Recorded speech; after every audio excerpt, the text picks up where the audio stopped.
Welcome, everybody. Hopefully we're not frozen. I hope we're not frozen. I think we are So, frozen.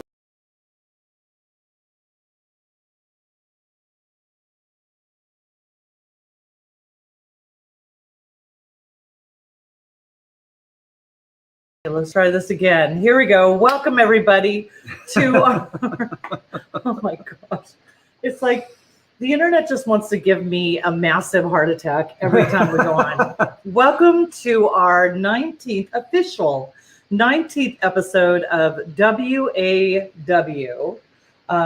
World According to Woot, where important topics of the day are largely ignored. And foolishness reigns supreme. That's where I come in. Oh my word! So sorry you got us frozen in the beginning, and we upped our internet, but yeah, that executive package just doesn't seem to be performing. All right, okay, who do we have on here? We have a lot of people Pamela, on, you guys. Larry, Pamela, hi, Danny. Hi, Janine, you guys. Danny. Good to see y'all, or good to see your names. I can't see. I wish I could see you physically. I know, wouldn't it be great if we could? Oh man, I would love it. I would love it. That would be awesome. So cool to see all you guys. So welcome Janine. to our show. We have a special show tonight. We have a special show every week, but these are personal good friends of ours. I feel like they all are personal good friends, but these are friends that we actually took to Mexico with us. Yeah, they were part of the Puerto Vallarta posse. Yeah. Right? We do. We have a timeshare in Puerto Vallarta, and we take a group of friends with us. And these two guys and their beautiful wives went with us. You didn't say anything about me pronouncing it the correct way. I know, but you do that all the time. you try to pretend like you have this amazing Spanish accent. Hi, Emily. Okay, Emily, did I say that Puerto correctly? Tributo. No, I say no, like a white girl. Puerto Vallarta. Is that correct, Emily? Emily's with us. Emily.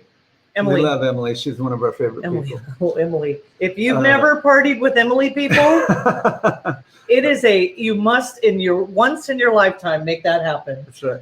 Because that should be a goal of yours. Puerto Tributo. Okay. Hi, Kelly. Emily, he just takes pride in the way he can say it. That the way you roll you roll your tongue. Okay, we got to start off right from the get-go. Guys, who's having the best hair day? Can we get some comments on that? Emily's on, so I know she's going to give me some love. She loves my hair. Well, did you know that? Emily my friend, so she's not going to say your hair. Hey, Todd. Thanks for joining us. Hi, Kelly. Hi, Ray. It's all about friendships, and in friendships, people are honest. Right? That's why she's going to say I win tonight. I don't know. All right. So let's get this over. Who's having the best hair day? Hi, Robin. You guys, just go ahead. Best hair day. Go ahead. Okay, go ahead and put it in the comments, and we'll count them up afterwards, guys. Why do you do this to yourself every single Remember, week? You'll see it in your check. I said Brenda. If the right She person said Brenda. wins. What? Emily said Who Brenda. said that? Wait, Emily? Come on, man. I thought I could count on Emily. No, it's about friendship and honesty. You got to be honest with your friendships and your friends. Yeah, whatever. Okay, so it does this to himself every week. Let's tell you about our sponsor. For those of you that are having automotive issues, and we're sorry to hear that if you are, we've got the remedy for you. Our good friend, you want to go to the yeah, I'm graphic? getting it. We got so much, guys. Here we go. Here it is, Calvin's Auto Repair, guys. I have to go and see Calvin this next week because my engine light went on again. It's a 2002 Toyota Camry, and the engine light went on again. Okay. So we'll see what Calvin can do. What's that going to run us? Wait a minute. I just happened to think. What's that going to run? I don't know, but if we mention WAW, is he going to give us 10% off? That is a good idea. Okay. I will videotape this us walking into Calvin's shop and being like, WAW. He'd be like, he'd look at us like we were just nuts. Yeah, he would. Anyway, if you want a good mechanic, Cal, if you have a car or truck, go see Cal. If you want to save a buck, go see Cal. Take the car in for your wife. She will love you all your life. Go see Cal, go see Cal, go see Calvin Ellis at Calvin's Auto Repair. What is the address there? Yeah, the address is 501 East Glen Oaks Boulevard in Glendale, California. Calvin's Auto Repair, 501 East Glen Oaks Boulevard in Glendale, California. Yep. Yep. And so remember, if you mention WAW, he's probably going to ask you to leave. No, I'm just kidding. He's going to give you 10% off. So I have a question for you guys, because Yes. when I'm seeing us in our little feed, it looks like we're a little slow and maybe Lethargic? I don't know. No. I'm slow and lethargic anyway, so this is A little pretty slow accurate. and like delayed. Elaine and Swan are at the airport. You guys, looks like you had a fantastic time in San Francisco. We love Hey, San guys. Francisco. So welcome home, kind of. You're on the way home. Yep. Larry says you both look great. Thank you, Larry. Thank you, Larry. Is my buddy David Brighton with us? I don't know. David, are you with us? Sometimes we have people come in and they don't. They Yeah. Hi, don't Lisa. Lisa present has joined themselves. us. Yeah, she says go see Cal. That's right, Yeah, Lisa. go He's see your Cal. man. He's your man if you have automotive issues. Yep. Okay, so first off, guys, I don't say this often. I talk about the shows Yeah. that are coming up, but this show coming up this Saturday night is the biggest show of the year for Led Zeppelin, bar none. Yeah. Because we are playing at the Saban Theater. Oh, I mean, and you guys, In Beverly honestly, Hills. if you have never been to the Saban Theater Oh, in Beverly man. Hills, this is a beautiful theater. Marilyn Monroe watched the premiere of Some Like It Hot at this theater. Did Hey. you know that? Well, I can top that. Oh, I can okay. top that. All right. What's happening is we are playing the entire Song Remains the Same soundtrack for this show. There's- What? Yes, you know, Oh, and okay. I'm going to tell you why we're doing that, especially for this show. We have visuals from the movie. Yep. Song Remains the Same movie. 45 years ago, Led Zeppelin themselves premiered the movie in that theater. It was called the Wilshire Fox Theater at the time. I remember that. It has since become the Saban Theater. But when I tell you guys that this is the most spectacular theater, it is absolutely my favorite place to play. It is unbelievable. Go on Google, type in Saban Theater, Saban, and look at some of those pictures. It is absolutely the most stunningly beautiful venue I have ever played in. All right, so you guys, July 3rd, you know what you're doing. You're going to be at the Saban Theater with Led Zeppelin again. July 4th, you're going to be celebrating 4th of July, but make sure that you come July 3rd because you don't want to miss this one. That's right. Okay, now here's an important thing for you to know too. Tickets for the show are $29. If you buy them online, there's going to be ticket master fees, and we hate that because it just jacks up the price. We know like fees. Yeah, no, we don't like ticket master fees. So we asked the Saban if we could have a special discount offer for our fan base, and they agreed to allowing us to allow you entry for $25 at the door. Yeah. But what you have to do is email Led Zeppelin at www.zeppelin.com. Click on the contact and just send us an email with your name and how many people will be in your party, and there will be that many tickets there at will call for you for $25. $25. Can't beat that. Do you want to go ahead and show them a little promo video for that particular show? That is Yeah. that it right there? Go ahead, roll the No. tape, Roscoe. Right here. All right.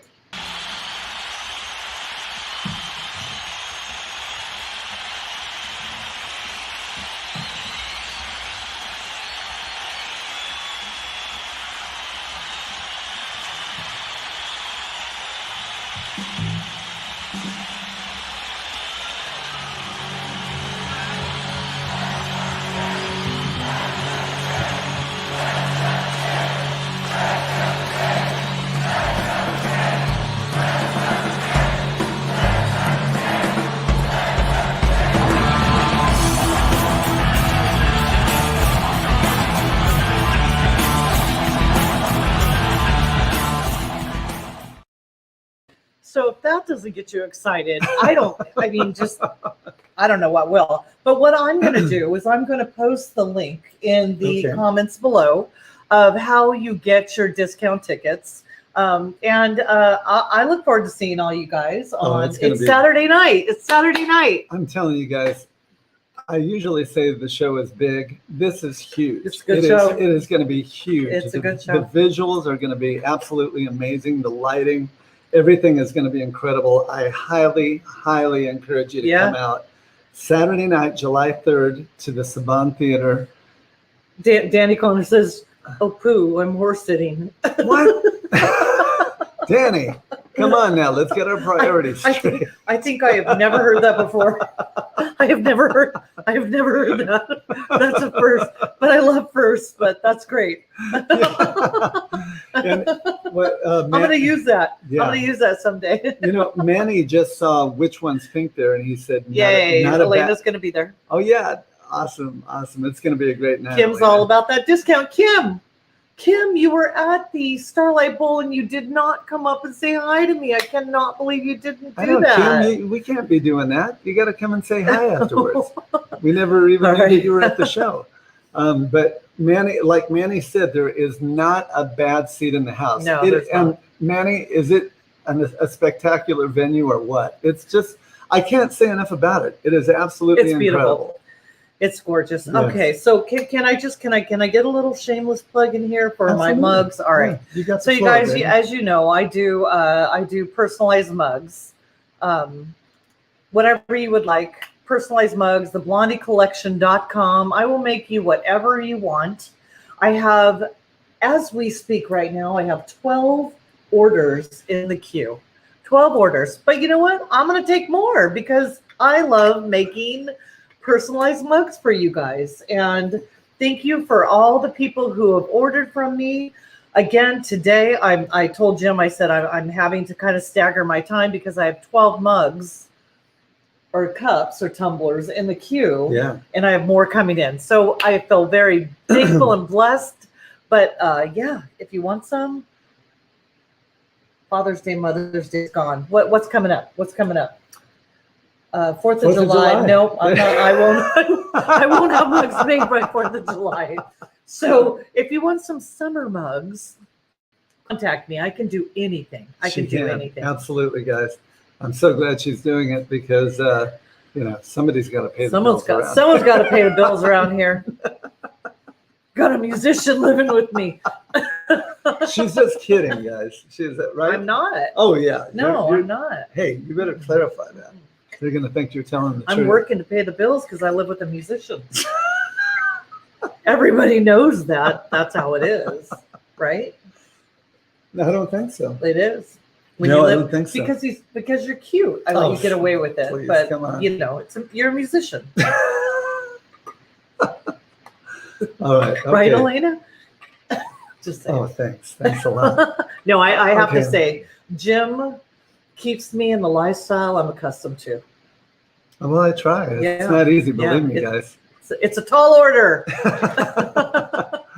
Okay, and so one more point of interest before we get on to our guests. Wait, let's talk. Let's see. Scott Hathaway, Nikki, a bass player, no less. Let's get some of these. A bass player. Hey, I don't know if that's a plus, Nick. Birthdays are all year long. Elena, they are, and I make them that way. Lisa says we're both rock stars. Thank you, Lisa. Thank you. Yeah, she's a bigger rock star than I am.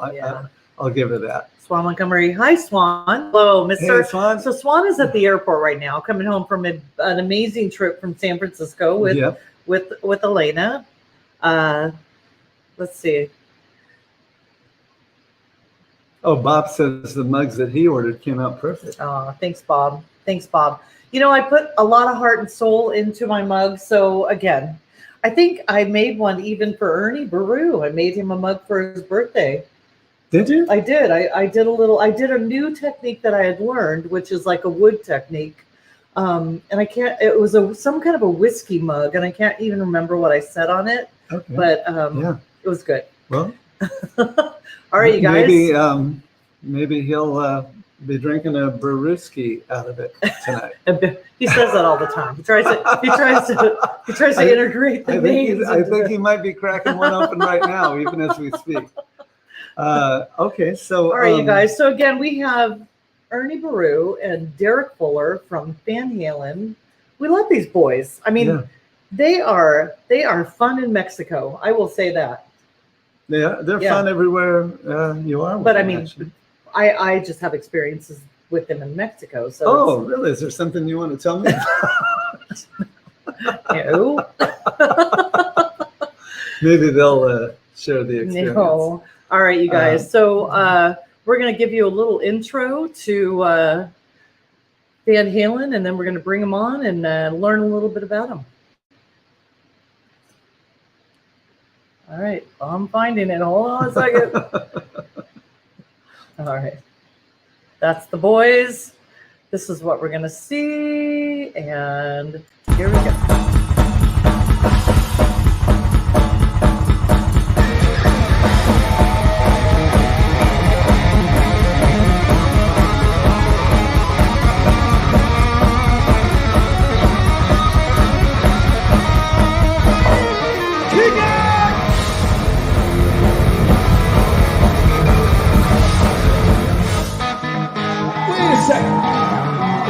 Teacher's gonna look like this, yeah.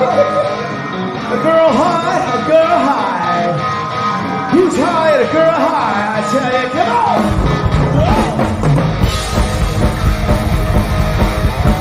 Ooh, yeah. Teacher, set up tempo. Baby, I should go ahead. Now I'm doing well. Teacher need to see me after school. Education.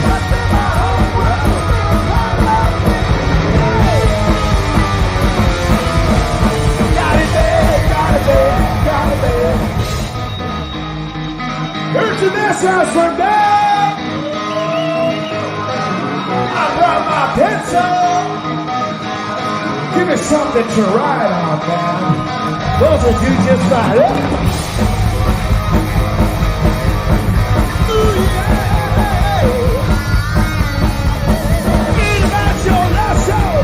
Lessons all stop cold. Well, I heard about your school. Little girl from Cherry Law. You can be someone.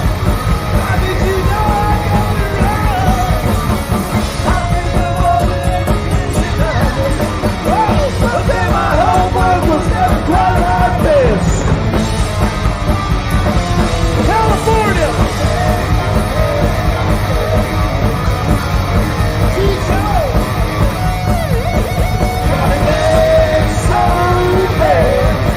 I'm a teacher. Guitar.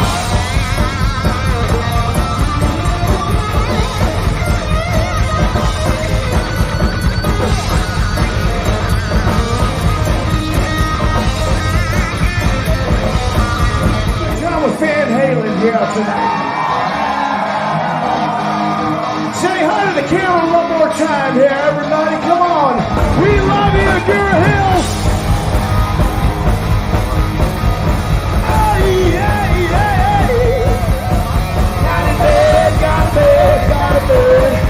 Well, I'm how to teach you. Oh, yes, I'm hot. Oh, yes, I'm hot. Oh, yes, I'm hot. Oh, yes, I'm hot. Oh, yes, I'm. Oh, my God.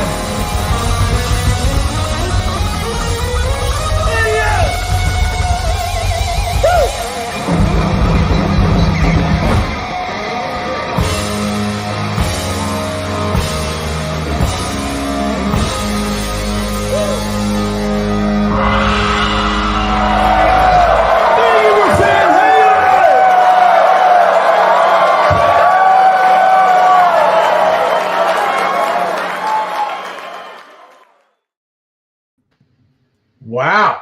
Welcome. Who is that? Wow. I'm telling you, Derek and Ernie. Guys, I gotta tell you, I got tired just watching that clip, man. Me too. That took it all out of me, I'll tell you.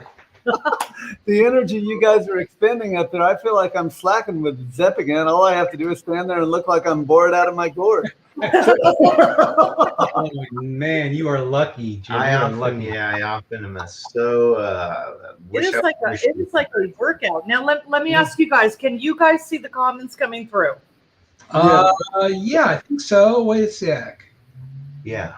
Everyone, I don't know where the comments went. Oh, wait, yeah, okay. There's some up here. Now, there they are. Wow. Yeah. They can see them. Look Yeah. at all the people here tonight. I have to tell you, though, as far as So, like, yeah, you guys feel free to answer whatever you feel you want to answer. With our people who are coming through and wanting to talk to you.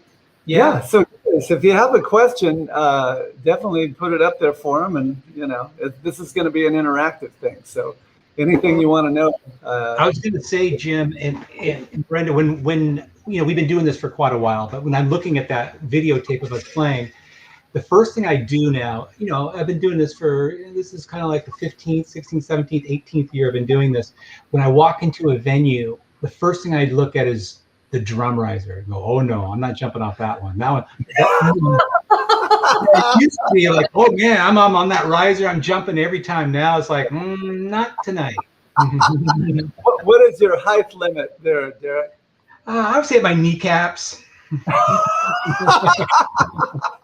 And it lowers every year that you.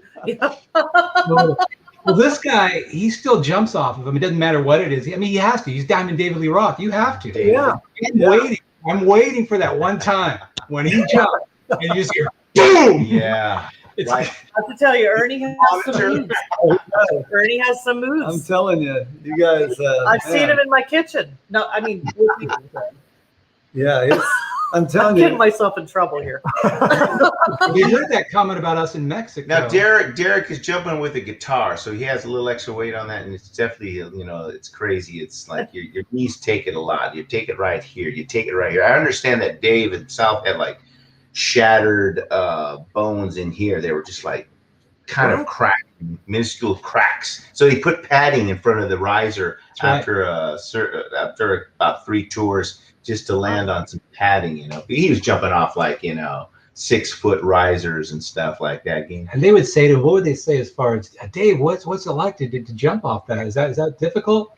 Yeah, I said, it's taking off is not a problem. Landing is everything. I'm telling you. Well, man, I mean, you guys, you certainly captured the energy of their stage show. I mean, every time we played with you on the same bill and we watched that show, man, it's like a hurricane hitting the stage. So that's why you guys are the best. Yeah, you guys are the best. 100%. I didn't say that. You guys finally made it to your show. It's incredible. It's a beautiful thing, man. I've been watching this. I've been watching all the Warali DeVores and everybody on here, and it's just incredible. Finally finding out a little bit about everybody and who they are, and now you're going to learn a little about you two. And And that's Derek. why we kind of started this thing is we wanted to know a little bit of background, a little bit of history about each person, because I don't know that a lot of people know anything but who they see on stage. Right. By the time you guys are done, you want to load out, you want to go home, you don't want to have a conversation. Oh, no, we want to sit around and talk about Van Halen. What do you mean by We kind of say, right, after a show, we'll be in the back, you're like sweating, you're trying to like, all right, just give me a minute, I need to breathe. Because you have to go out there and talk to people about Van Halen? No. Yeah, it's weird. You've been screaming all night for like an hour and a half, and then you're gonna have to talk over like a system playing some music. Yeah, that was really cool. I appreciate you. Get into that. That's a great situation when you have back-to-back show nights, right, Ernie? Oh yes. Okay, so we went to Puerto Vallarta. Yeah. Oh, no, wait. No, Yeah. Emily's watching, so it's Puerto Vallarta. Puerto Vallarta. We went there last year, but No, it was Puerto Tributo Puerto or Yeah. Puerto. Tributo. Where? Yeah. So, but we didn't find out, No. where were each of you guys born? Are Yeah, you both Southern yeah, California yeah, guys?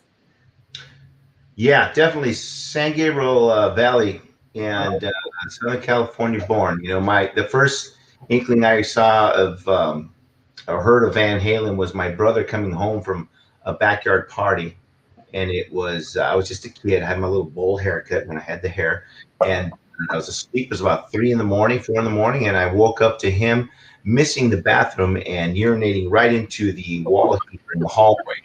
And my mother waking up and going, "What the? Where have you been?" He told I thought I was the only one who's ever done that. But I've heard that story. That's how bad that party was, and that was a badass party. Then I found, but I was that was it. You know, San Gabriel Valley, and Okay. I was Puerto Vallarta. Puerto Vallarta. Yes. I was conceived in Puerto Vallarta. I'll give you that. No. Oh, man. All right. Yeah. Well, So I'll start off with Derek. Derek, when did you realize you wanted to be a entertainer? At what age did you realize that I like this? I'm going to do this. Yeah, so I have an older brother. He's 5 years older, and he played drums. So he, as a drummer, as you know, growing up, whoever the drummer was is where the band practice would be, because everybody would just you were not going to move the drums around. So my brother would have rehearsals at the house, and then he would have parties when my parents would leave. And so I was witness to all this. So that's what kind of got me into playing an instrument. And so I picked up the guitar, and he would have his guitar players come over for rehearsal, and I would make sure they taught me something. And that's kind of how it all kind of came about. And then, it naturally progressed, right? You want to go and play. I played all the high school parties. In high school, everybody would come to me and go, "Where's the party this weekend?" Because I would have kind of the know-how. I'd be performing there, so I knew where the parties were. And then, I did the whole thing like so many other of us have, and playing Hollywood, Gazaris, and playing at the Whiskey, and playing at the Troubadour, did all that. And then I think it was about 22 years old when I realized I got to get a career. I got to get serious about life, and stop doing it for a long time. Had children, got my bachelor's degree, my MBA, all that kind of stuff. And then it was, I don't know, my kids were probably in high school or just out of high school, didn't want anything to hang out with mom and dad anymore. And someone came to me and said, "Hey, let's get the band back together." It was that old cliche thing. And I said, "Yeah, let's do it." And that's what kind of brought me back. But that's it. So again, what steered you towards the instrument you play? It was in high school. I had like 7 of us. We all picked up the guitar. In other words, it was really stupid of us because nobody picked the drums, nobody picked the bass. We all picked guitar. I don't know what it was that attracted us to playing guitar, but that was just, to us, I think, the coolest instrument there was. So that was basically it. Well, a lot of people don't know that Ernie is actually an accomplished drummer. I didn't know till She today. had no clue, I right? had no idea. She was buried in the sticks I was on like, that one. he's a drummer? What the heck, man? Well, the great thing about that, in most bands, the singer has what they call LSD, right? Lead singer's disease, comes in kind of late, doesn't do, But him being a drummer and having that background and that experience of lifting a bunch of equipment, setting shit up, is really made it great for us, because he gets that and helps, and he's not like your typical lead singer. So that's pretty awesome. I gotta say, Swan is the same way. Swan, he works as hard or harder than anybody in the band, loading in the gear, setting it up. Yeah. He's awesome that way. So Yeah, we're he's both not the very typical fortunate lead there. singer. The lead singer has, a little bit of a Well, bad they reputation, usually right? walk in with a mic and a harmonica. That's right. And stroll out. Swan, so I have to say, Swan does load out with you guys. He's amazing. That's pretty awesome. I remember one story. I'll tell you that it was I was driving with a friend. We were playing at the House of Blues in Hollywood when it was there, And I remember he came with me, and we were pulling up into where the load-in was, and I saw our drummer was just getting there and just starting to, and I pulled out of the parking lot as fast as I can, and my buddy's going, "Where are you going? What's wrong?" I go, "We got to burn a couple laps, man. The drummer's trying to load in right now. I don't want to help him." Yeah, I must admit I'm digressing into that LSD world a little bit, maybe. Well, I gotta Ernie, put it myself once in a while. I'll walk in and I'll just go, dressing room. Thank you guys. Thank you. Isn't that terrible? Ernie made that transition from drummer to singer very easy. That's what I want to do, Ernie. I'm telling you, man. I love John Paul Jones, but I want to come back as Robert Plant in the next life because lugging that gear around is absolutely killing my back. I know, right? You're an amazing singer, man. I already told you, Barry Gibb. Yeah, there's another guitar around. On the works. Falsetto, you know. Do it,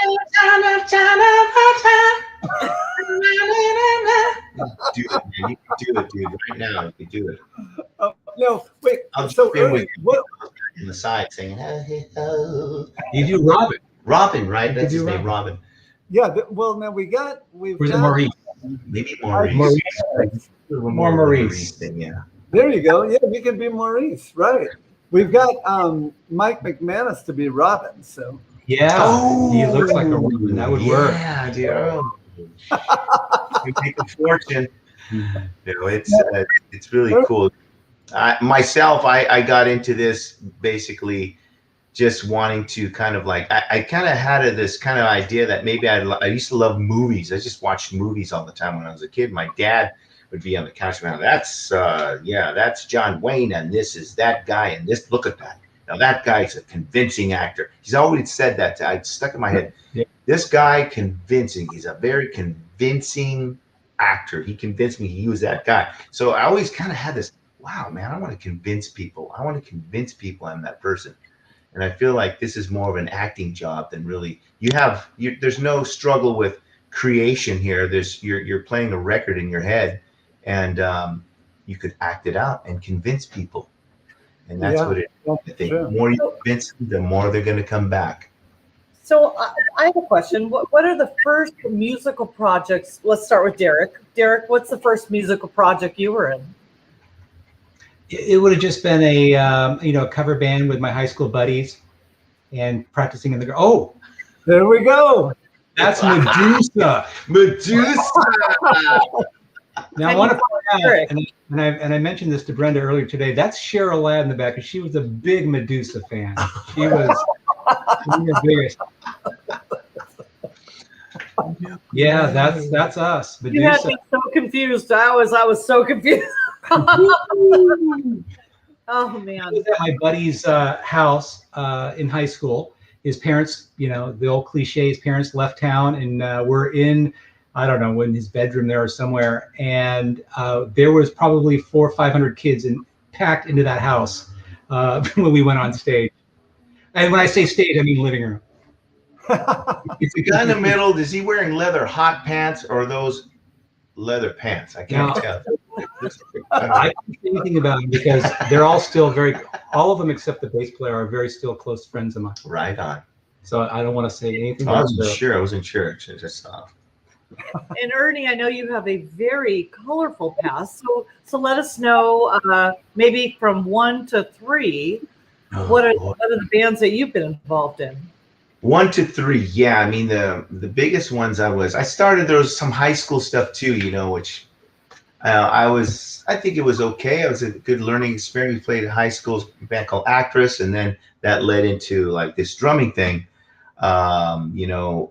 We started with this. I started with this band out in Hollywood called Shell Shock, and they were.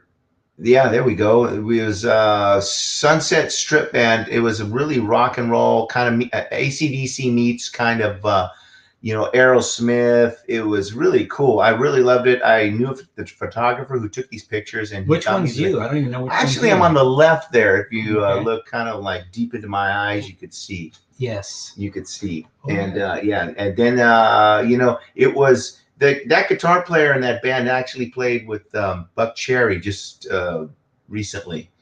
I don't think he's in the band anymore. That was Kim Rentgen. That was Alfie Duplace and Richie Santia. And we had a good run. You know, we were playing all the troubadours and doing all that stuff that everybody did, Roxy's, and it was just a blast, man. You know, my hair was in its full glory.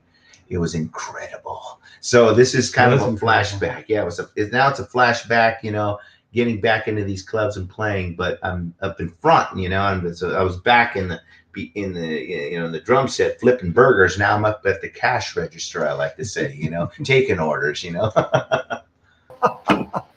Well, at what age did each of you start playing your instrument?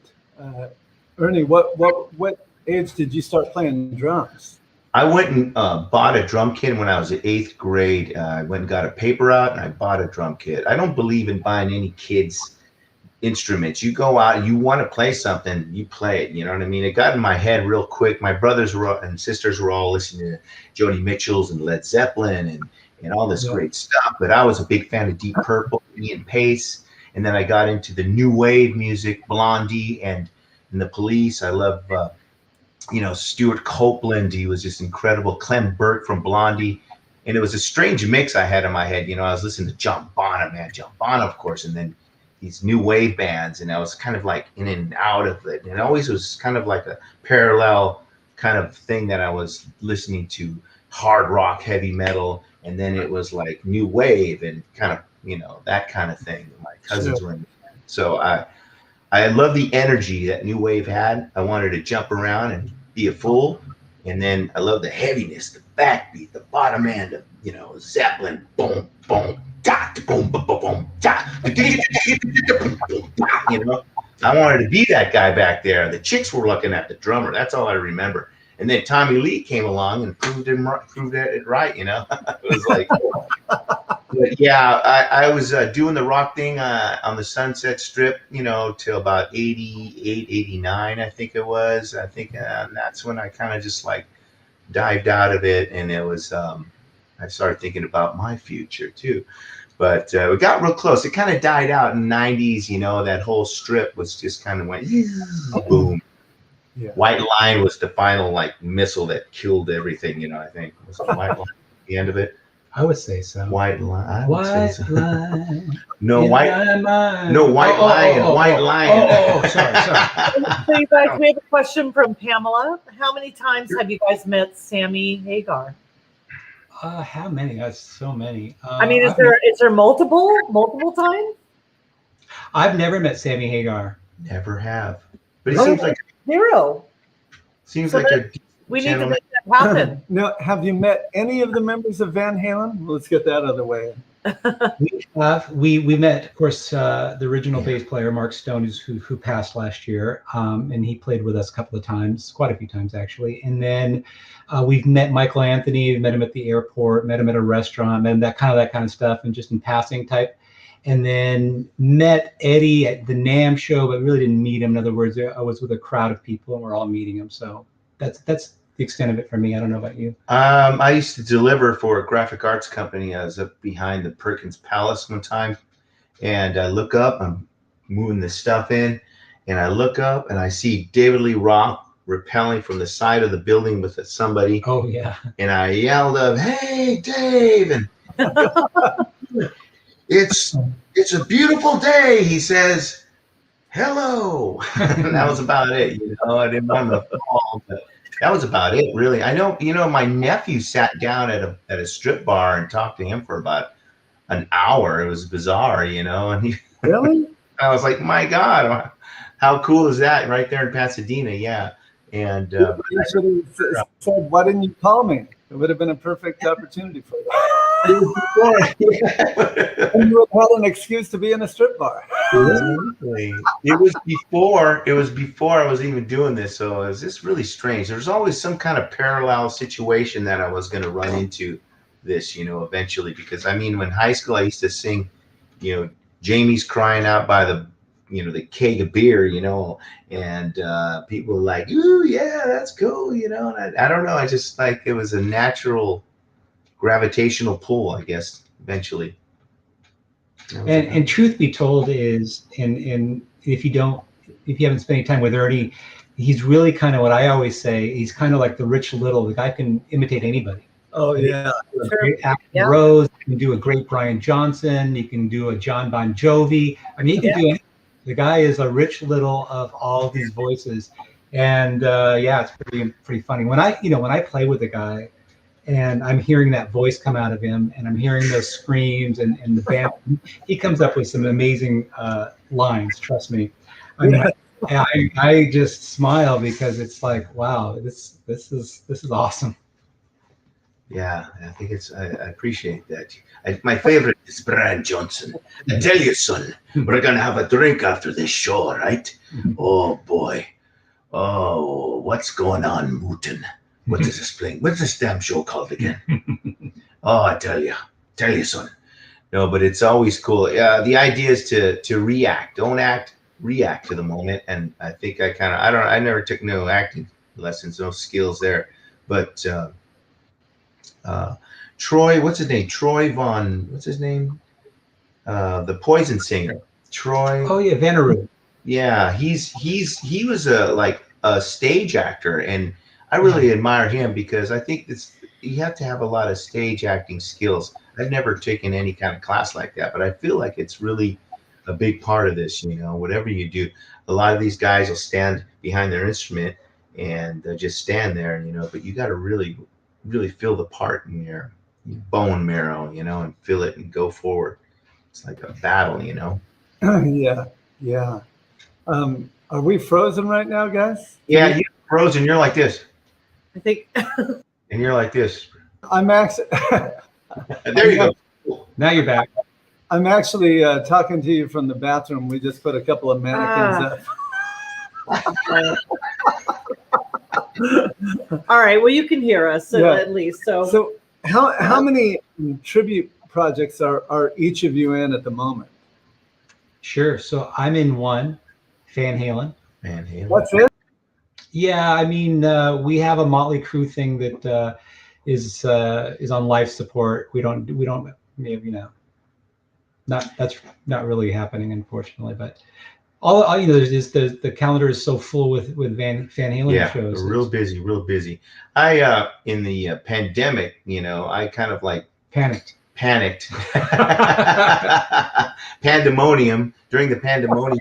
No, I actually joined a Leonard Skinner tribute, and these guys are really good. They're really great guys called Simple Man, and been doing Ronnie Van Zant lately, and that's a real interesting study.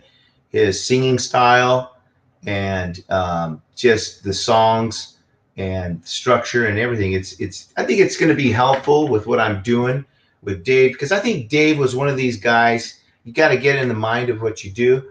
And this guy, he kind of took and plucked from every which way, they took a snippet of here, like maybe a ZZ Top song or a style of singing from here, David Lee Roth, even the name kind of has a connotation of a Southern kind of sound. I don't know, but that's what we're doing. I think that's because he's Jewish. He wanted to kind of mix it up. Yeah, there you go. Mixing it up. That's the idea. Mix it up. Well, let's see. That's why Dave added the The band is called Simple Man. Simple That's Brenda's nickname for me. Oh, Simple Man.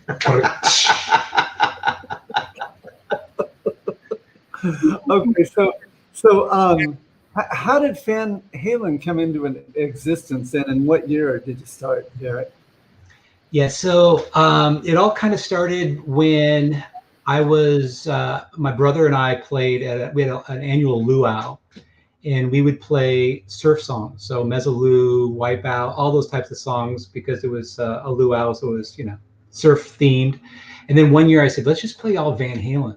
And my brother's like, are you crazy? No, that's ridiculous. And I said, well, it's my party. We're gonna do Van Halen. So we did, and everybody really liked it. And that was kind of the very first step. And then, of course, the Atomic Punks were out there, and I went and saw them for the first time. I'm like, wow, look what they're doing. Looks like it'd be a blast. And that was kind of what kind of sparked the idea, of course. And then initially when we were doing it, I was thinking, well, there's already the Atomic Punks. Maybe we'll be a tribute to the Atomic Punks. In other words, to kind of fill our niche. And slowly but surely, things continued to grow and improve, and that's how it all came together. Yeah. Well, did you handpick all the players yourself, Derek? And what were you looking for in each? Sure, I wouldn't say I handpicked them personally. In other words, it's a democracy in the band. So every time we were trying to find or fill a spot, the whole band is involved with the decision process.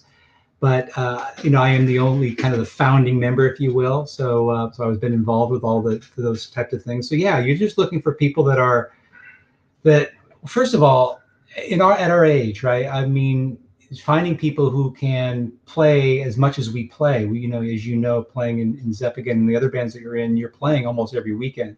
So that takes a certain type of person that has that availability. So that's one of them. They have to be extremely passionate about the band that they're performing, because we're playing that music almost every single weekend, and some multiple times during a week. So you have to really be passionate about and really love that music, and so that's a really important factor. And of course, you have to be proficient on your instrument. You got to look and sound like the guy. All that kind of stuff plays into it. Yeah. So Alan says you guys have a new bass player, and I think he's maybe 1 or 2 years new, or maybe a year new. He's 3 years into the band. 3 years. Okay. We had our last guy for over a decade, which was George DeBose. Great player, looked like Michael Anthony. Was a great guy, and he is a great guy. And then he moved back to Texas, and then so we had to fill that void. And very, very luckily, we found another bass player that with Michael Anthony, as you probably know, it's really about that vocal. Yeah, absolutely. The first thing. Do you feel like everybody we know is moving to Texas? Like everybody I know. Texas is getting crowded. That's all I say. Yeah, that's true. I know a lot of people are moving out of California. That's for sure. I think I was there for Ernie's first show with the band, because I think you guys were on the same bill with us with Led Zeppelin, if I'm not mistaken. That was up was it Fresno? Was that your first show, Ernie? No, it's House of Blues over there in Anaheim. Remember the old House of Blues over there? Yeah. That's what it was. We had a guy in from New Jersey who was singing with the band. Yeah, Ricky? Exactly, Ricky McCoy. Ricky Pasquale is his name. And we were playing at the, which club was that in Hollywood? It was Gazzari's. Well, it was Gazzari's. So what was it called? Hollywood Live or something? I forget. Yeah, so whatever club it was. And during that set, Ricky says to me, and it's towards the end of the set, he says, "Hey, I'm feeling sick. I don't think I can sing." And Ernie was at the show, and I said to Ricky, "Yeah, no problem." We cut the set early, and then after the show, Ricky was, concerned that, and we had the show at the House of Blues. We're headlining the House of Blues at Anaheim the next night. Wow! And I said to Ernie, I said, "Hey, we may need you. Are you available tomorrow night? Our singers obviously come down with something, and if I call you, would you be ready?" He goes, "Yeah, I'll be ready." So the next day, my singer Ricky was still not feeling well. And I said, "Ricky, maybe you should go see a doctor." And he's like, and he's from New Jersey, right? "Derek, I'll tell you when I need to go see a doctor. I'll tell you." So we would say about noon that day, and we have to probably load in around 3, So at noon, he says, "I ain't going to make it, Derek. I'm not going to be able to do it." I'm like, "Ricky, the show must go on. This is show business." Yeah. So he was adamant about not being able to do it, which was fine. So I called Mr. Ernie here, and I said, "You're on." And I didn't want to be nervous, right? Because he hadn't played at the House of Blues yet. I mean, played some of the bigger shows. And I said, "Listen, you are the MC, and we're following your lead. You were just whatever you do. We're not going to give you any instructions. Whatever you do, we have your back." And he did brilliantly, in fact. And after the show, I remember going back and settling, and the guy paid us our $200. And I said, he goes, "Wow, you guys sounded really good." And I go, "Oh, thanks, man. I appreciate it." That was actually, that singer was a sub. It was the first time playing with us. He goes, that you better get that guy in the band. I'm like, yeah, I think you're right. Yeah, Yeah, best movie you'll ever make. I was flipping out. I had only done a couple runs over there at Palladino. Paladinos. That's it, right? He knows. Oh man, that's I was divorced, and and it was just I wanted to reinvent my life. It was I had put all the bands. I had gone through that Shell Shock. I had done another band. It was what the heck was the next one? It was the Schlep Rock, and then the Generator. Hold on, let me find these boys. Let me find. I have some Schlep Rock and Shell Shock for you. So I was married, and I had to stop because I had a child, and so that's the Generators. yeah, that was the third band after. Right. I have video footage. I think you have some video stuff of Schlep. Wow, Ernie's got a beard. Yeah, That's I'm so drinking weird. beer. Wow, that's so weird. But I remember that show specifically because I was so excited and I was so flipped out because oh God, I've done like an hour of songs and I got to do an hour and a half. And I'm going to fly this F-16 fighter jet, $1 million jet. Get in there, man. That's what it feels like, and you're piloting this thing. You got to land it safely and save the world at the end of the hour and a half, So it's like it was a really being shot out of the cannon, but it was a fantastic, just thrill and rush and the communication between the audience and what you're doing. I just never felt like that before, it was like a dream come true, man. I had dreams of it before. So, 6-7 years later, I'm still doing it and I'm getting the same euphoria. Especially it's been 10 years. Has it? Yeah. I'm trying not to think about that, man. Ernie, were you in another Van Halen tribute? Were you doing David Lee Roth at the time? Yes. You got the call. Oh, so what was it? When did you realize, man, I can sound exactly like this guy. I need to start doing this. It's crazy. Kill it. A friend of mine, Mike Wood, we were like back in the party days, man. When you used to drive home in the back of somebody's truck, everybody be back there and we'd be, and I started singing, well, my baby, she don't want me around. Since she's tired watching me fall down. Wants a good life. How? He's like, dude, what the fuck? You gotta get in a band, man. And I'm like, wow, yeah, maybe. So it always kind of stuck with me. My friend Mike Wood. And that was about it. And then later, years after, later on, a friend of mine had me dress up as Elvis at a Christmas party. And that's when it was really incredible. I could do a hell of an Elvis, but that's for another show. That's a whole nother show. You come to a sound check, I guarantee you'll hear some Elvis. So I'm going to ask you too. I know you both are in a Van Halen tribute, but if you were in a car alone and you could choose any band that you would want to listen to, what? I mean, CDs are a thing of the past. What band would you tune to, Derek? My son's band, maybe. How's that? What would be your go-to? Your son's band? Yeah, it would be my son's band. What is the name of your son's band? Sure, it's Tokyo Lucky Hole. Okay, and what kind of music? Oh, you got to hear it. It's on Spotify. I mean, I've seen a bit of your son, and I know you have an ultra talented son. I do. I'm so proud of both of them. They're both very, very talented. If you go to YouTube after, don't go away from the show right now. Yeah. But after the show, go in and search on YouTube, Tokyo Lucky Hole, Mr. McQueen. Okay. Mr. McQueen. So Hole as HOL, Mr. McQueen. Okay. Yeah. Tokyo Lucky. Okay. That video it's my son's band, my younger son's band, but my older son produced, directed the entire video.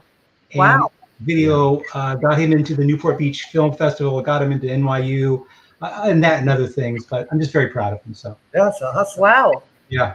Wow. Proud dad. Yeah. I'm proud. You are. That's great. How about you, Ernie? Ernie, what CD would you put in? I actually hear some of your music because Emily live streams some of your stuff, and I get to see your little dashboard when you guys. Oh, right. Yeah, you know, you caught me with some Rick Springfield the other day. You know. Hey, I love Rick Springfield. your secret is safe with us, brother. I was a friend of ours, Scott Hathaway. I always said, man, he'd be a good Rick Springfield, you know. And I picked up a CD at the swap meet for $2. I go, oh, check that. And then I started listening to Son of a Gun. I go, wow, there's some good stuff here. There's some great stuff here, you know. Who knew that a soap opera star could pull it off, you know? So He's good. I like some contemporary stuff. I like a lot of, you know, the Strokes. One of my favorites, my wife Emily, we love the Strokes. We're a big Strokes fan, and you know, but I go back to, you know, always go back to, you know. Hey, there's Rick Springfield. He's here. Look at Scott Hathaway. There he is, right there, man. I go, dude, Springfield here. do it, man. I'll play drums for you. I'm very eclectic. Have eclectic taste. You know, it just goes all over the place. I'm a lot of, you know, the yacht rock stuff. It's just really cool to listen to that stuff on the weekend. Kind of keeps it like a good balance. We listen to it backstage when we're getting ready. But, you know, a lot of times, this is a good point. I'm glad you brought it up, though. Before a show, like when I'm driving a show and I feel a little bit like, I don't know if I have the energy, and I'll put on Rancid, one of my favorite punk rock bands, you know. They had a really cool, they just had this amazing, energetic live show, but their music pumps me up, and I'll listen to this. Yep, and just kind of like get myself ramped up. I'm all over the place, you know. I don't like to say I'm just pure metal or pure rock or yacht rock, you know. Yeah. I'm just everywhere, and I think music, a good song. Brett Gurewitz said it from Bad Religion. He says it doesn't matter where the song comes from. If it's a good song, it's a good song. It could be country too. I'm starting to listen to country too.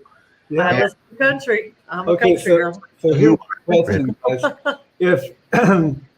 If you were to start up another tribute project, Don't go there. what would it be?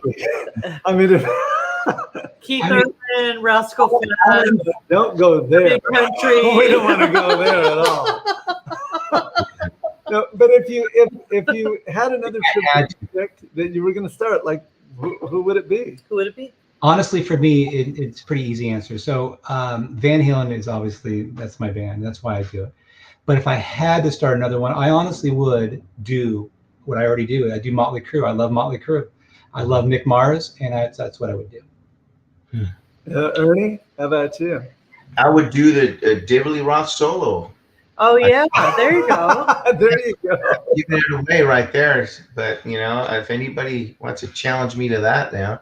But no, Bosley, Bob. I would take all the, you know, crazy from the Heat stuff.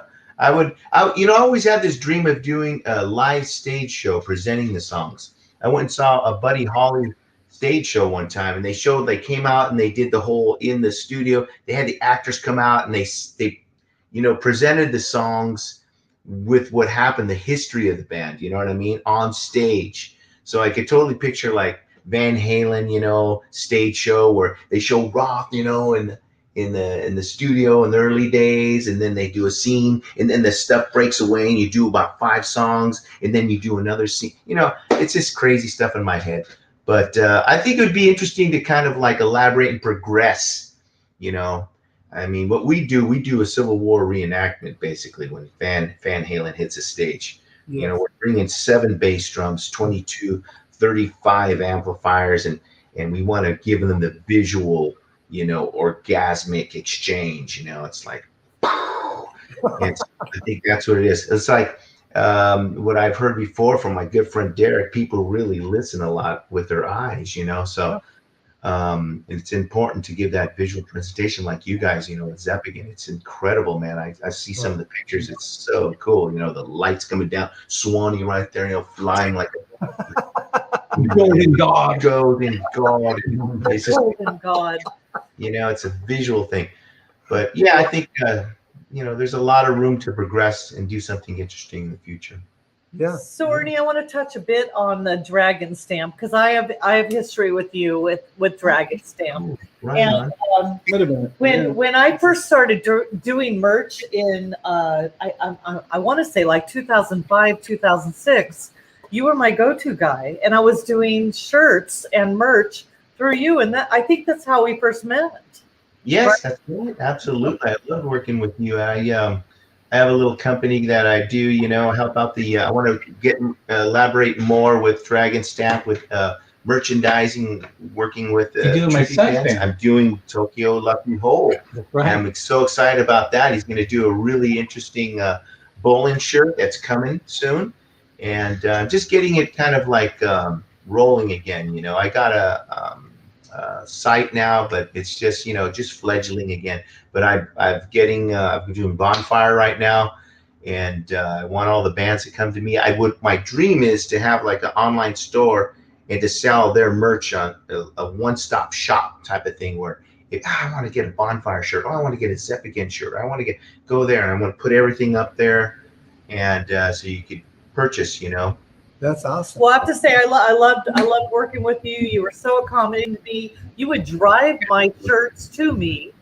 Yes. At Santa Fe Springs Swap Meet and drop them off at 7 a.m. in the morning, 8 a.m. in the morning to me the day of the show. So again, if I've never said I appreciate everything you did when I was doing the merch for Zeppekin, thank you. Never a problem. Because I know you went above and beyond, so I appreciate everything you did. I showed up in my pajamas, but that was okay, man. You know, it's okay. You did. You did. Never a problem. It was always a pleasure working with you, and that's what I felt like. You know, I want to give I know how much pressure and stress that the bands are going through, and there's always one guy that has to deal with it, and they're like, oh God, I got to do the merch. I got to call. I want to get a really mellow, easy experience, you know, and like, you know, you were doing it, Brenda. It's kind of stressful, you know, because you want to give them a good product. We do multicolor. We'll do 15 colors if you need it, you know, simulated process, like a photo real stuff. We do techniques, all kinds of great stuff. So, and we'll make it affordable so you can make a killing. Yeah, and I'll put in the information below, all the information. But now that I feel like we're moving past COVID. I feel like we're getting busy. So. How is your schedule shaping up, Derek? It's nuts. It's packed. It's crazy. It's I remember we were playing, I don't know, we've been like our 7th show in this year, 8th show in this year. I remember calling my friend during sound check. I go, oh no, we're back. It's a lot of work. I forgot how much work it is. Yeah, it's crazy, man. We're getting packed with shows, 3-day weekends, and it's wild. And I just want to just thank everybody for coming out and you know, having the exuberant kind of like excitement to get back in there and not flip out and just kind of get in there. I mean, we're ready. We're ready. You have 2 shows coming up this weekend, right? We're opening Yeah. up San Manuel. The big Rock and Brews grand reopening. They tapped Fan Halen to bring that in, to bring that party to the grand opening. So we're excited for that. Should be fun. We're gonna bring a big stage there. The sound system, I understand, has been improved, so it should be a lot of fun. That's awesome, man. This is the first month where I really started to realize, you know, I think we're back. We're back. We're back. I've got 15 shows this month, guys. Wow, believe it. That's incredible. And so I'm right now I'm pining for the pandemic period once again. Honestly, We literally just said that the other day. Yeah. We looked at each other and we're like, do you wish kind of we were back there? And we're like, yeah, a little bit. we didn't hate it. I have to tell you, we didn't hate the break. We didn't hate the break. Yeah. No, I mean, the only thing we hated was that people were losing their lives. We did. We didn't like that virus. part. But it was so nice to just kind of regroup for a second. Yeah, it really You know was. what I mean? Really Regroup. was. Take a breather. absolutely. It was Yeah, it was nice. good. Yeah. I saw cupboards I hadn't seen in years. I cleaned out cupboards I hadn't seen in years. Everybody did. everybody did home projects and all that good stuff. Yeah, that's right. Not right, because we're traveling, we're playing every weekend, and all of a sudden now you have all this time. Like, oh man, time to fix this stuff up. And that was to be able to do that. Yeah. Well, any I guess looking back on both of your musical careers, are there any regrets? Do you ever think, man, I should have started this, or I should have joined that, or I shouldn't have left that band, or anything along those lines? Derek. Yeah, I don't think so. I mean, it was a conscious decision to stop playing music for a while and start, building a family and all that kind of stuff. So I have no regrets about that. I think it's awesome that I get this opportunity to, and anybody can do this if that's their passion, is that I can have a day job, I can work, I can have a family, and then I can also afford to go out and play music, and that's really my passion. So it's I always try to instill that in my kids, that you need to build a foundation for yourself, because playing music or playing in the arts or doing the arts is a tough go. But so build a foundation and then go out and do it, and that way you can do it more comfortably. Yeah. Ernie. I think there was a time where it was just so wild. I was in shell shock, hitting the strip, and I was like, man, this is gonna happen. But yeah, there was a point where I had to stop, and I went to school, and I took graphic arts and all that, and then it was during when I was in Schlep Rock, and coincidentally, man, it was just one of these things that they needed a drummer. I joined the band, and then 4 years later, like in '96, we got signed to Warner Brothers, and it was just bizarre, and the band had a full-length LP out, and we opened for the Specials, and we did these huge shows, and it was like, wow, I don't know what I'm going to do. I'm in school. There was kind of like, you have one foot in one place and another foot in the other, but I went for it full on. But there was no regrets, of course. You just kind of like you learn from it all, and you realize where your heart really is at, and it's in the music and the entertainment and putting smiles on faces, and that's what it comes down to. I was lucky enough to be able to have a writing credit with Schlep Rock. That was awesome. I put the song Suburbia, and I wrote it, and our singer put the lyrics in there, and there was the one song that got us signed. So wow, I didn't even know that. You didn't awesome. know that? Yeah. Oh yeah.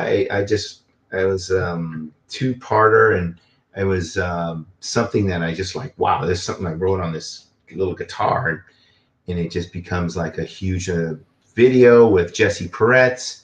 And we did this tour, and it was a blink of an eye, because the ending of the golden era CD and record sales ended in '96.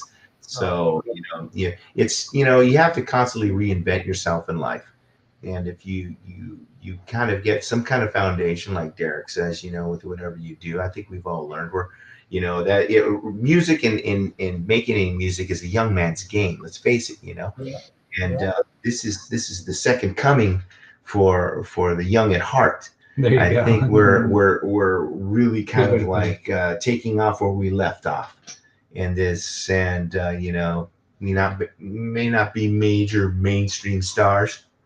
Your show is making us feel like that. I feel amazing right now. Mm-hmm. But I think we're just really having a great time, and if you're having a good time on stage, people will always see it. They're going to have a good time. There's plenty of room for everybody, but the cream rises to the top. So we're frozen again, but should we do a little Schlep Rock video? Just a little. Yeah. Let's do it. So give us a little history on this. You said you were signed. Yeah, I was. Jeffrey Weiss came and saw us, and it was just incredible. Our singer's father worked for the William Morris Agency. His name was Doug Kane, and he's continued on with the Generators. But this is something that was just a dream come true. I remember I got signed. I go, oh my God, that's Van Halen's record label, Warner Brothers. Holy Moses, this is like it was awesome. We got to get in there, and they treated us. We went to Mo Austin's house party and did a few things, and that's awesome. It was pretty interesting. It just was so wild. But you had to always, they expect a lot, and you have to deliver a lot when they start putting your name on a contract. And we thought we were going to be there, but it was Kevin Weatherly at KROQ. He was a program director, and he's the guy who kind of says it's going to go all over the country in the big city. So I don't know. I don't know, but you hear things, and I think I had a problem with the Red Hot Chili Peppers at the time. They were on Warner Brothers. There was a problem with them, so all the Warner acts were kind of like, So it was just, we had a good run. I remember driving into Louisiana on tour, and it was like all over the radio, our song Suburbia. Wow. I was like, That's whoa! Awesome. I was like, you had no cell phone, I was like yelling out the window, "Hey, I'm on the radio!" But it was a really exciting time. We saw the country, and that was about it. But if you want to play some of that, that'd be kind of funny. I got a few snippets, I think. I'm proud of it, though. You should be. Yeah, thank you.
Awesome. All right. That was awesome. amazing. That was Jesse Peretz did that one. He did Mentos for the Foo Fighters. Oh, wow.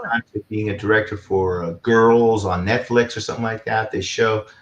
So it was a real honor to be part of all that, And, are you still in contact with them, Ernie? Yeah, I talked to the singer once in a while. We were real good friends, and I was always working with him. And in the studio, I would it goes back to when I was on drums and making this switch over, and I would help him with vocal and figuring out how to put a vocal line together. And melody was like, so important to me. And they were punkers, so they wanted a ba ba ba ba ba, and I was saying, let's get a little vibe here, And I was a big fan of the Police, and they were into the English punk rock, but we got into the Clash. We were into the Clash kind of punk rock, and that kind of like application. So, but yeah, I talked to Doug once in a while. He's still going strong. His Generators band, they tour all over Germany and Europe a lot, like 3 months a year. So that was fun. I just couldn't do it anymore. It was just crazy. He still does it with his band, and they do originals. They put out original CDs every year. But I love doing this, man. This is fun. You're by the right? You're by the pool in the daytime, and you're rocking at night. Oh yeah, ears don't. We're having a good So time. next 2 shows, San Manuel. San Manuel. San Manuel. I love San Manuel The shows. grand opening. Second and third, Well, guys. Rock and Brews. Well, Inside San Okay, Manuel. Rock and Bruce. Yeah. That's when we play at Rock and Brews, Ernie in his best David Lee Roth voice will always say, "Hey, put down those onion rings, baby. We're going. Let's do this." But is it? Are you guys playing on the big stage? It's the big stage, The right? big stage. Yeah, they have a new stage, so it's going to always be a big stage now. It's not as big as the big stage, but it's now a much bigger stage, and looks amazing. Looking forward to it. It's a good stage. Are you able to use your own amps now, Derek? That is a no. No, really? No. We're still doing the whole direct in and in ears and all that stuff. So yeah. How about drums? Electronic kit? Yes, electronic. Oh, man. But they have a riser. Okay, yeah, that's a plus. I'm all. Oh man, well thank you. It's a big improvement. We love you guys so much. We just Thank really you. do. And you know what? We have amazing memories. Of, oh, look at that. What the heck? Uh-oh. Who is that? There we go. Derek, is that in your home? It is. It's Got problems. That's great. Oh man. Well, yeah, thank you so much for being with us, guys. That was a blast. We learned a lot. yeah. Yeah. Oh man, our pleasure. Our pleasure. Are you kidding? We love you, boys. Yeah. Thank you so much. And hopefully we'll be on a show again together soon. I don't know when that's going to happen. That I would love that because that means me and Emma and Julie could be together. That's right. At a show. Hey, Jim, remember, but the last time we did play a show together, it was at the Magnolia Theater down in San Diego County. Oh, yeah, that was a fun show, and that was an amazing venue. That was awesome. It's I like love a that reunion. venue. Yeah. It's that's right. yeah. Well, we love you guys so much. You are amazing in every way, talented in every way. Yep. Thank you. Thank you for having us, man. This is a Yes. real Oh, it's Yes, our we love pleasure, you guys. guys. And say hello to I the wore my wives rocker first. shirt for you. There you go. See, that's awesome. yeah. This is that is badass. Yeah. Oh, Ernie. There we go. There There you go, Ernie. Oh, Ernie's showing out. I want to talk to you guys about doing a show at the Grand Mayan, a tribute show. We need to put together a tribute show down there, right? Do it. That was There you go. Yeah, I forgot. Imagine about that. That's right. everybody coming down, flying down Can you imagine? of rock and roll on that beach. Remember that? That would be. You that know would be me. incredible. I won't take no for an answer. I'll make it happen. I know you now. I know you now. And the cup that you gave me, it said this might be whiskey. You were wondering what That's it right. I couldn't remember what it said. This could be whiskey. This could be whiskey. But yeah, thank you everybody. Thank you, Larry, Yeah. Janine, Danny, Pamela, everybody for There, yeah, all you guys, Bob Bacon, Michelle, everybody who came in. Yeah, thank you guys. Learn a lot about the bands that you go to. Hathaway, Kelly, Yes. yeah, Yes. That was so much fun. Sammy Burke, yeah, Stacy Ann. Thank you again. Thank you guys for Kimberlyn Smith as well. yeah. Okay. Well, thanks, guys. Have a great night and have a great couple of shows this weekend. Yeah. Okay, appreciate it, everybody. Good night. Later. Bye, guys. Okay. All right. Well, What a good show. I mean, again, aside from being just amazing musicians, these guys are our friends. We spent 7 days in Puerto Vallarta with these two. yeah, they're great. And so much fun. oh, how much fun did we have? I don't It even was a remember blast. that It we was had a so much blast. fun. But, People tell me I had a good time. yeah, that's right. I had to basically tell her that. People said you had fun. Oh, hey, Pamela said that Annie and Victor said hello. Oh, hey, Andy and Victor. So Pamela, I hope you're doing well. I know. And she was not feeling well. No, Hopefully you're struggling a doing little better, bit. Pamela. Nanny and Michelle, Bob Yeah. Bacon. Larry, Bob, we love you, Bob. Larry, thank you for joining us.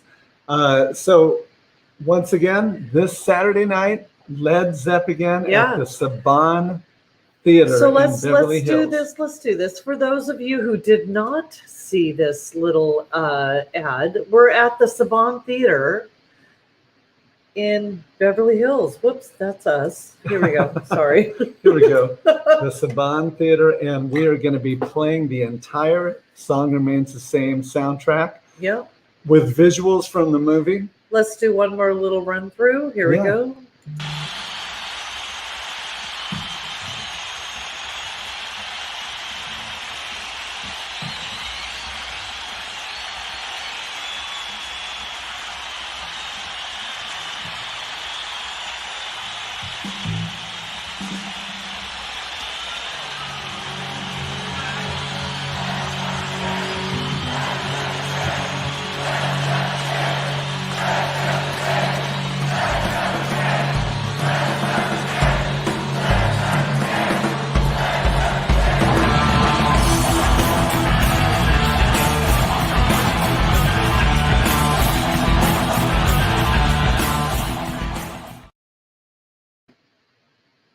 So you guys, 45 years later, Led Zeppelin is going to recreate the concert. Song Remains the Same. Yeah. Yep. Yep.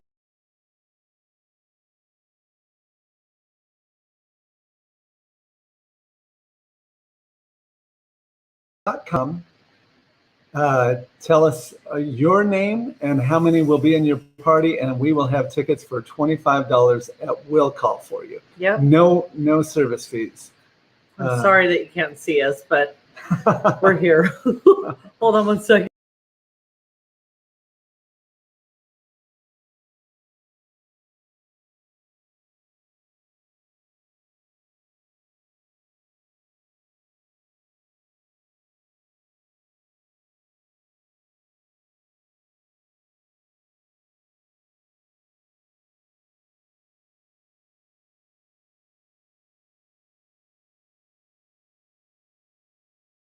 You have to, We're there we here. are. Okay, guys. When we once pay again- extra for internet, Yeah, we need to get our money back. I am right? so anyway. So Okay, Saturday guys. night, Saban Saturday Theater. night, Saban Theater. You can Yes. get $25 tickets by emailing www.zeppagin.com, telling us your name and how many are in your party, and you will have $25 tickets at will call there. It's going to be a spectacular show. Yeah. I guarantee you Yeah. will love this venue. It And I is- can't wait to see all you so nice. on Saturday. So come find me Yeah, and so I come can say give hello. you a big hug. Come say hello after the show. We'd Yeah. love to catch up with you. Hey, next week, got a very interesting guest. I think this is going to be so cool.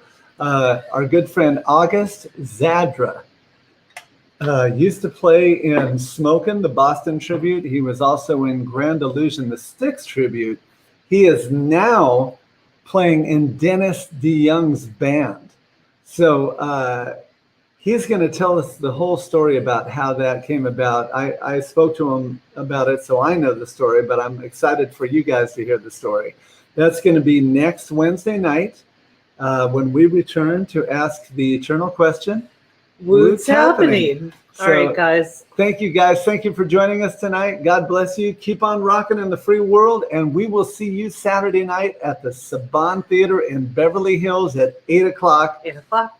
Have a great night, and we'll see you then. Bye, guys.